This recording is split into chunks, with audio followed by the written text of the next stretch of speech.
No, said Montauk. He switched the safety catch on the flamethrower. Betty glanced instantly at Montauk's fingers, and his eyes widened the faintest bit.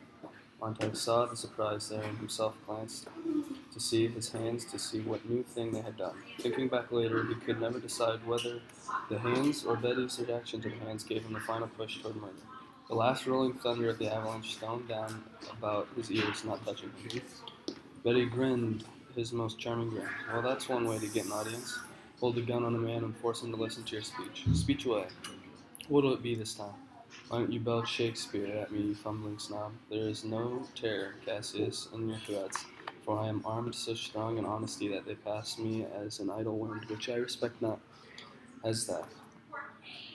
Go ahead now, your second-hand literature, pull the trigger. He took one step toward Montag only said, we never burned right. Hand it over, guy, said Betty, with a fixed smile, and then he was a shrieking blaze, a jumping, sprawling, gibbering maniac.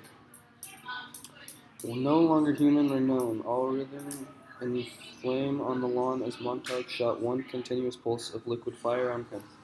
There was a hiss like a great mouthful of spittle banging on a red-hot stove, a bubbling and frothing as if salt had been poured over a monstrous black snail to cause a terrible liquefaction, and a boiling over of yellow foam. Montauk shut his eyes, shouted, and fought to get his hands at his ears to clamp and cut away the sound. Betty flopped over and over and over, and at last twisted in on himself like a charred wax doll.